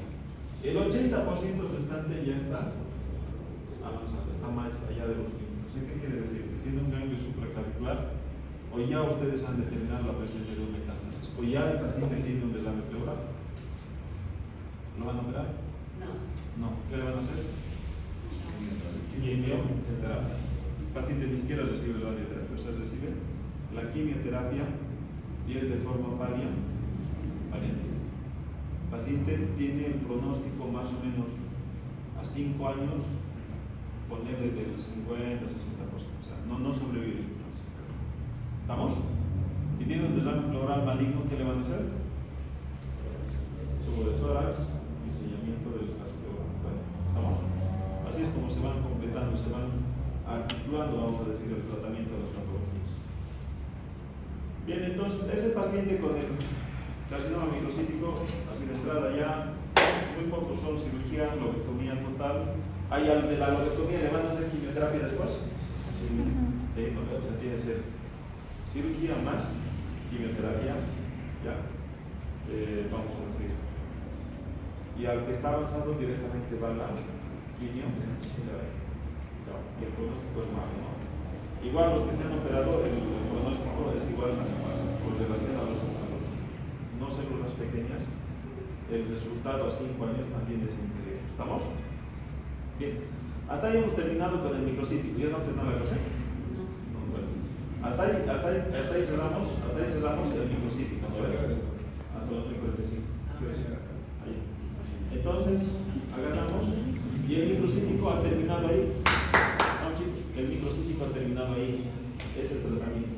Lo que vamos a hablar ahora, a partir de ahora, está relacionado con las células no microcíticas. ¿Estamos? O sea, epidermoide, el adenocarcinoma y el de células. ¿Alguien tiene un marcador de agua, chicos? No mucho. ¿Qué es lo mucho? Hay algo que me estoy olvidando con ustedes y que no pueden pasar si se ve. ¿Alguien tiene un marcador de agua? Ya, esta tablita, chicos, ya, estos apaguen cámaras, no veas, para los que no han venido. Chicos, lo que a esta tablita le falta, que ustedes van a tener que leer, son los síndromes para neoplásicos. Este tipo de tumor, el microcítico, es la gran simuladora. ¿Ya? ¿Qué quiere decir? Que estas células, como la célula de Kurczynski, es una célula totipotencial que se puede diferenciar y es amutado. Se ha visto que este tipo de tumor está relacionado con la producción de ACTH. ¿Qué es la ACTH? La hormona adrenocórtico es la hormona que regula el eje del cortisol, los glucocorticoides. Entonces, este paciente empieza a secretar ACTH. O sea, si yo tengo aquí, vamos a decir, la parte central, ¿no? Aquí yo tengo mi adenohipófisis. está la célula CTH.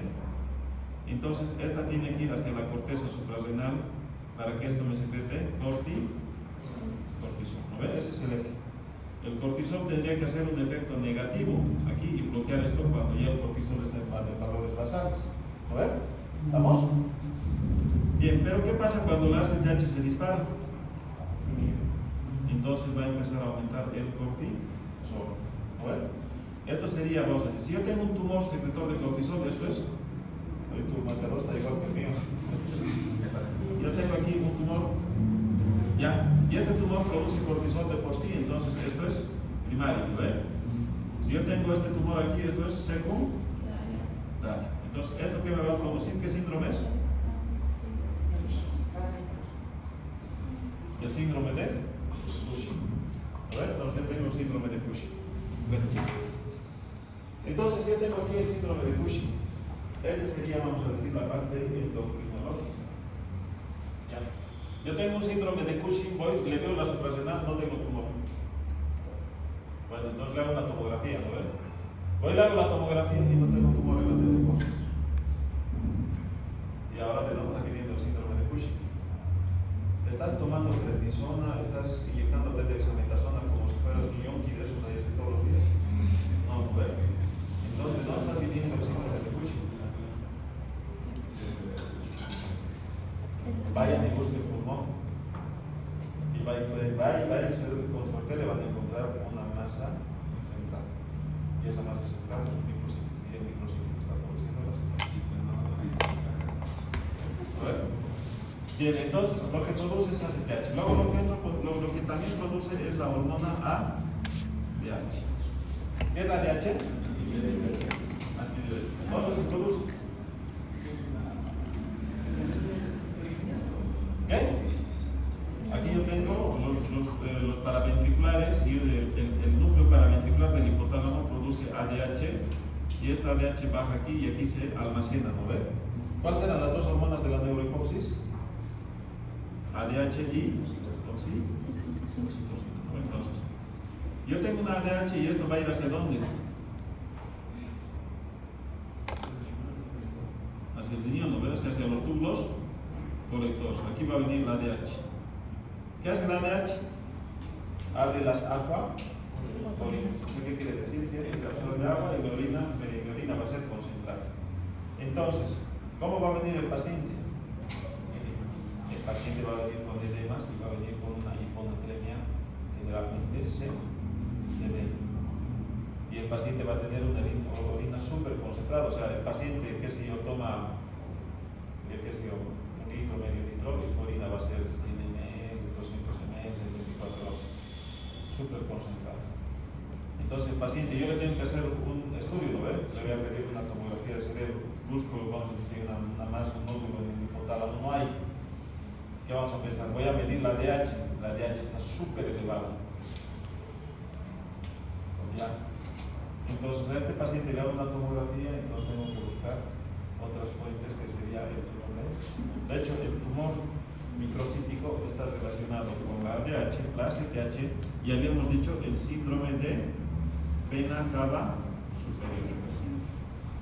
En caso clínico se los van a preguntar. ¿Estamos?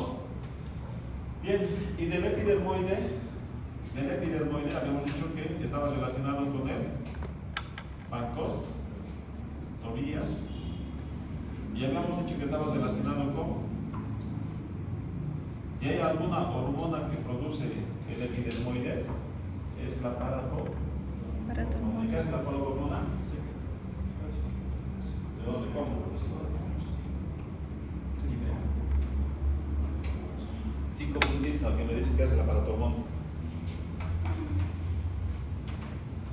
Siempre pierde, ¿no?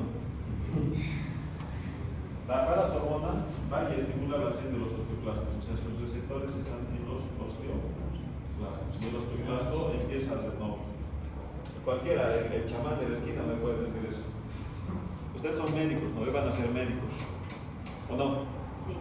Entonces van a ser médicos. Entonces, tienen que empezar a hablar con términos médicos. O sea, esto estimula la acción osteoclástica y los osteoclásticos empiezan a desarrollar absorber o a hacer una reabsorción ósea y eso es lo que libera el calcio a la sangre. ¿Estamos? ¿Bien? Perfecto. Bien. Listo, ya está. Ahora, esta tablita es importante para ustedes. Yo tengo que hacer esta tablita. ¿Por qué? Porque yo voy a agarrar, en todos los tumores yo voy a agarrar y voy a tener que hacer un estadismo, ¿verdad? O sea, qué tumores voy a operar y qué tumores no voy a operar. Y para hacer esos estadios yo tengo que hacer la tabla del tumor, el nódulo y la metástasis. ¿Estamos? Fácil, ¿no? ¿Se van a aprender toda esta tablita? Ya. Bien. Primero, aquí nosotros tenemos en la parte superior, ya el tumor cero, ¿qué quiere decir? Que no hay tumor, ¿no? Eso es una tomografía normal. Con una tomografía normal, chao, ni siquiera hablemos de cáncer de pulmón. Luego voy a tener el adenocarcinoma in situ y el carcinoma escamoso in situ, o sea, son tumores in situ. O sea, ¿qué quiere decir que es in situ?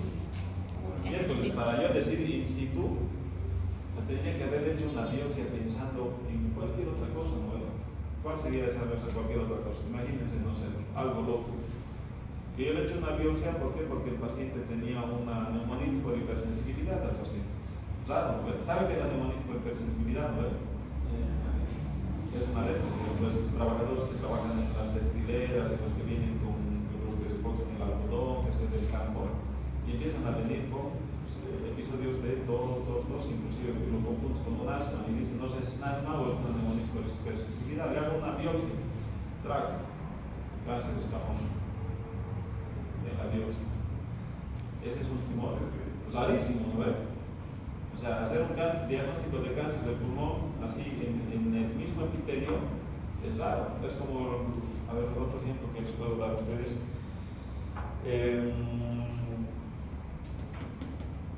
En la colposcopía, por decirte, en la parte ginecológica para determinar el cáncer de cervix, ¿usted le hacen el Papa Nicolau, sí o no? Sí. Sí, le hacen el Papa Nicolau. En el Papa Nicolau vienen células atípicas. ¿Te quedan tranquilos o no? No, entonces tienen que ir a una colposcopía, ¿no? Y esa colposcopía les va a dar la biopsia. Entonces, al decir hacer la del Papa Nicolau por cualquier otra causa, y que le salga células neoplásicas es lo mismo que decir carcinoma in situ. Yo le he hecho un estudio por cualquier otra cosa pensando y ya me ha salido una, vamos a decir, una célula atípica de ese bronquio y ya les está dando el diagnóstico. Pero no hay masa, no hay tumor, no hay ganglios, no hay nada, no, solamente está dentro del tubito. Entonces, ¿entienden? Como el carcinoma ductal in situ de la mamá, lo mismo. Por eso les digo que, o sea, los conocimientos en medicina, si ustedes lo saben aplicar bien, no es necesario que sean genios. Se van a dar cuenta solamente del razonamiento, ¿ya? Bien, para ustedes, o sea, esta tablita se los voy a dejar de regalo para que duerman en la noche, ¿ya? Pero el tumor 1, las características del tumor 1, aquí como estamos viendo, las características del tumor 1, esto del tumor, este es el tumor 1, ¿ya? El tumor 1 del pulmón es el nódulo de menor de 3 centímetros, el nódulo, ¿no? Pequeñito, nódulo, menos de 3 centímetros, ¿ya? Entonces, ese menor de 1, o sea, menos de 3 centímetros y que tiene que estar localizado más allá de 2 centímetros de la carina. O sea, tiene que estar aquí más allá. O sea, eso es periférico, como ves, está localizado ahorita. Menos de 3 centímetros. Ya si ustedes quieren aprender así como debe ser, esto se divide en 1A, 1B, 1C. O sea, menos de 1 centímetro, 1A, entre 2 y 3 centímetros. O sea, entre 1 y 2 centímetros, perdón, 1B. Y menos de 3 centímetros, como sea. Pero usted tiene que saber, lo característico del tumor 1 es nódulo menos de 3 centímetros y que esté localizado más de 2 centímetros de la carina traqueal. ¿Estamos? Es lo característico. El tumor 2, ya, el tumor 2 es aquel nódulo que está, o sea, este es una masa, ¿no? Que está entre 3 y 5 centímetros. ¿Estamos? ¿Sí o no? Sí. Se puede, ¿no? Sí. De 3 y 5 centímetros. Lo pueden dividir en 1A, en 2A y 2B, si está más o menos de 3 a 4 y de 4 a 5 centímetros. Si quieren dividirlo, no si quieren hacer una clasificación lo más cercana a la realidad. Entonces yo tengo el tumor entre, vamos a decir, 3 y 5 centímetros. ¿Estamos? ¿A cuánto de distancia de la carina traqueal? A menos de 2 centímetros. O sea que les está diciendo que este es netamente central. ¿Verdad? Y este tumor netamente central va a tener infiltración, escuchen bien, de la pleura, pero de la pleura visceral. ¿Estamos? ¿Estamos? Bien, perfecto. Yo para decir tumor 3 tengo que tener ahora un tumor entre 5 y 7 centímetros. No es muy difícil mover, no. Entre 3 y 5 centímetros. ¿Cuál es la característica del tumor? Vamos a hacer del T3, ¿ya? Del T3. El T3, ¿qué quiere decir? Que ya está, vamos a decir también, a menos de 2 centímetros de la carina traqueal. Pero este paciente además va a tener infiltración de la pared. O sea, el tumor 3 es el que ya tiene infiltración de la pared. O sea, ¿qué quiere decir? Pleura, parietal, pericardio,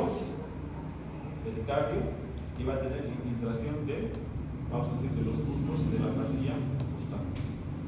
O sea, ¿qué quiere decir? Para decir que yo tengo T3, el paciente ha infiltrado la pared del tórax. Y tiene pericardio y pleura parietal, o sea, es pared.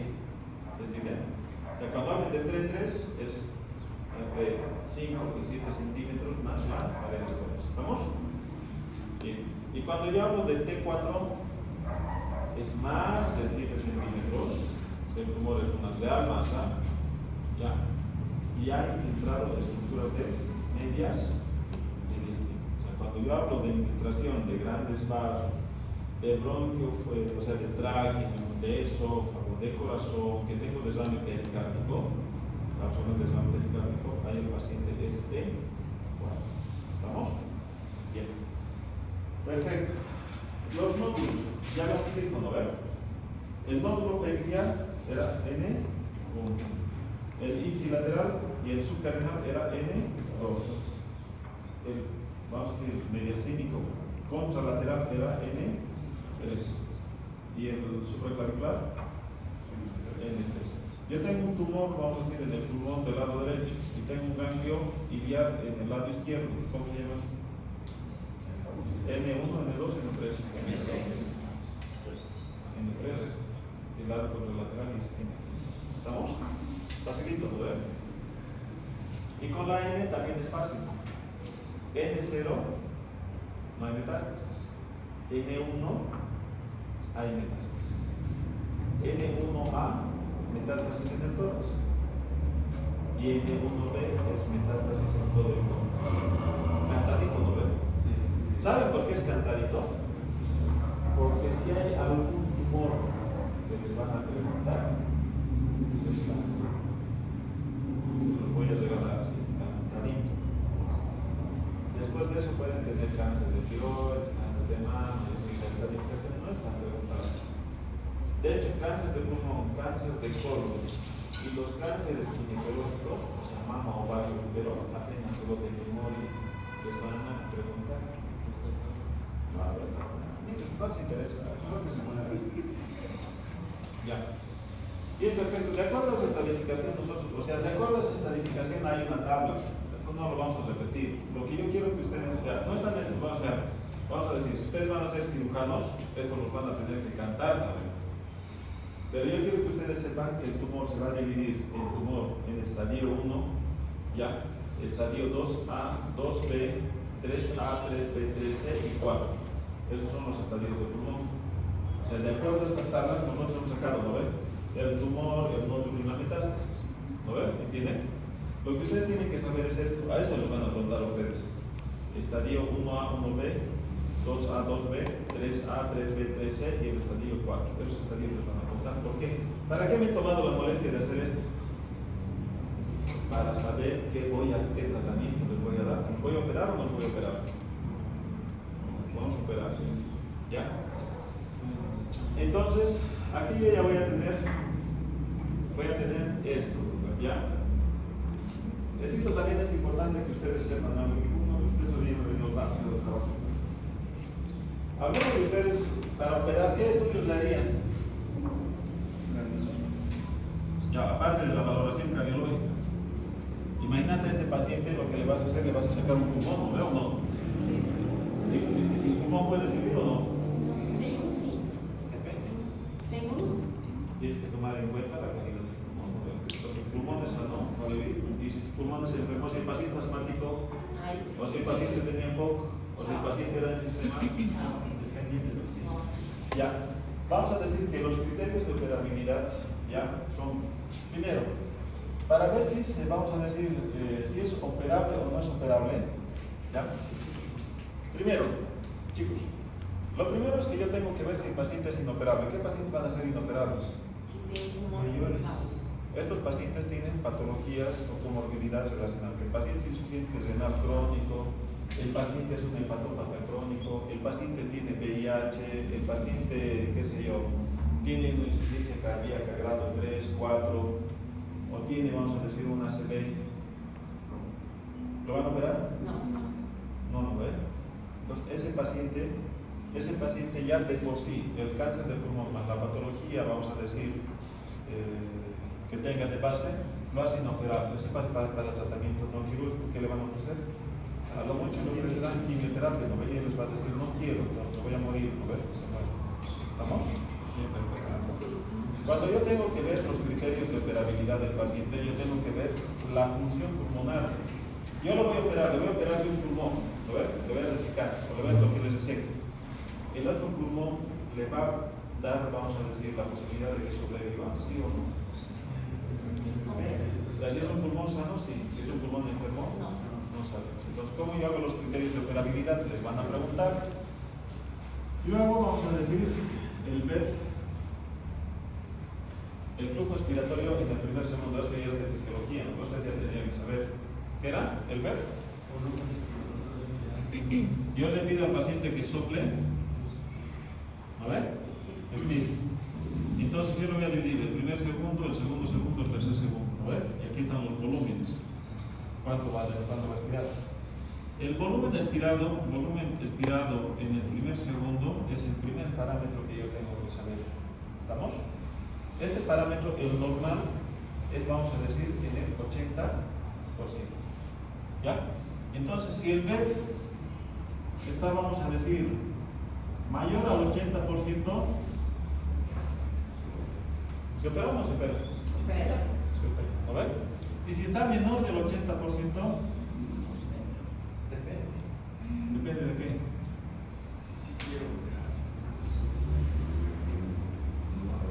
¿Cómo es? ¿Lo operan o no lo operan? Ya. Entonces, a este paciente, la pregunta es, ¿qué hacemos con este paciente? ¿No ven? Luego le tengo que medir, vamos a decir, el consumo, la difusión de CO2. La difusión de CO2, que es otro parámetro. Yo le doy al paciente, o sea, una mascarilla con CO2 y veo cuánto lo absorbe y cuánto lo elimina. ¿Ya? Si este paciente tiene una difusión de CO2 de mayor, vamos a decir, este paciente. Si este paciente tiene una difusión de mayor de 45%, entonces este paciente es operable. Si es menor del 45%, este paciente es, ¿y ahora qué hacemos? A ver. Y por otras pruebas yo le doy el consumo de oxígeno. Si el consumo de oxígeno es del mayor del 20%, operable. Si es menor del 20%, es inoperable. ¿Estamos? ¿Hasta dónde les van a preguntar ustedes? El BEF. Criterios de operabilidad. El volumen expiratorio en el primer segundo mayor del 80% se opera. Menor del 80% hay que hacer otras pruebas, pero por lo general ya estos pacientes los tenemos que manejar de una forma, vamos a decir, un poco más estricta. ¿Estamos? Bien, estos son los criterios de operabilidad. ¿Estamos? ¿Qué quiere decir criterios de resecabilidad? ¿Qué tamaño se puede hacer? Claro, con la cirugía le voy a sacar todo el tumor. ¿Entienden? Aquí, o sea, los criterios operables son los criterios de función expiratoria que va a tener el paciente. Y con los criterios resecables yo tengo que ver si el paciente, o sea, voy a sacar todo el tumor, voy a poder resecar todo el tumor. ¿Qué pacientes no se operarían para ustedes resecable? Entonces, ¿alguien puede dudar del síndrome de vena cava superior? ¿Ha entrado la vena cava superior? ¿Lo operan o no? No. ¿Qué más? Tráquea. ¿Le opera la tráquea? ¿No le va a sacar la tráquea? No. ¿Vértebra? Si está infiltrado el cuerpo vertebral, chao. ¿Desame pleural? Sí. Sí, pues el desame pleural que no se cae. Pues no será metástasis. Pero no tienes anterioridad porque desame pleural maligno. Desame pleural, contexto de neoplasia, es estadio 3, 4 ya. A ver. Entonces, aquí yo tengo criterios de visitabilidad. Si el tumor ya ha infiltrado la vena cava superior, ha infiltrado la tráquea, ha infiltrado el cuerpo vertebral, todavía hay desame pleural, estos pacientes, así tengan criterios de operabilidad, estos pacientes ya no se operan. Porque imagínense, yo tengo que ir a sacarle una vértebra, ¿voy a poder hacer eso? ¿Se entiende? 2, 4, 6, 8, 10, 12, 14, 15.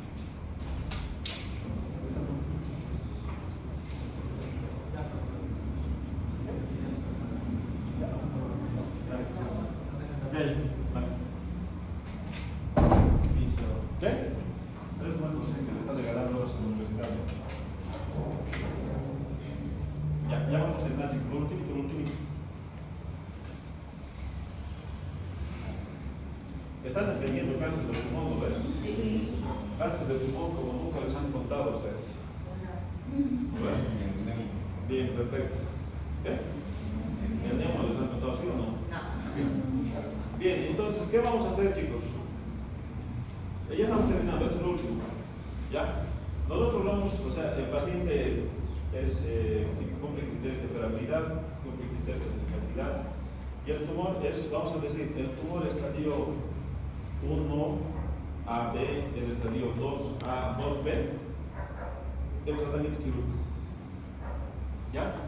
Aquí estamos teniendo, aquí vemos los tumores, os voy a dejar en las diapositivas las características del tumor. ¿Y este paciente qué le plantearíamos? A los pacientes, 1A, 1B. Entonces, o sea, para mayor seguridad, ¿qué prefieren ser? ¿Conservadores o radicales ustedes? Radicales, bueno. Obviamente eso también depende de la decisión del paciente. Cuando yo tengo un tumor 1A, por decirte, 1A, 1B, que el tumor es menos de 1 centímetro, existe la posibilidad de hacerle solamente una resección en cuña. El margen tiene que ser 1 centímetro, chicos. Ya yo tengo que sacar tejido pulmonar de 1 centímetro alrededor y no tiene que haber ni nódulos ni metástasis. Esa es una opción, ese es el tratamiento conservador.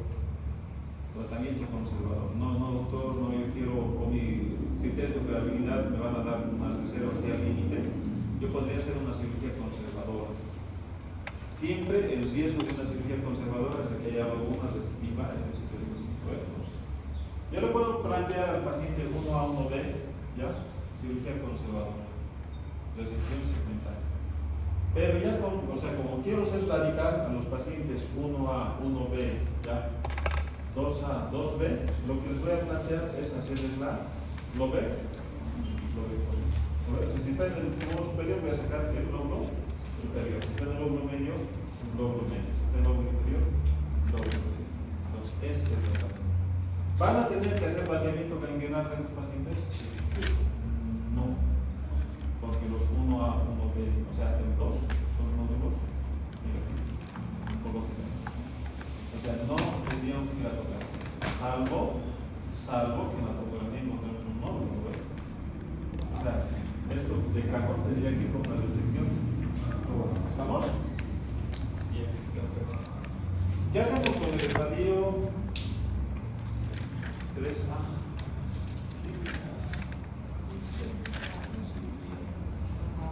Ahí están los estadios, ¿no? Entonces, esta es la resección segmentaria.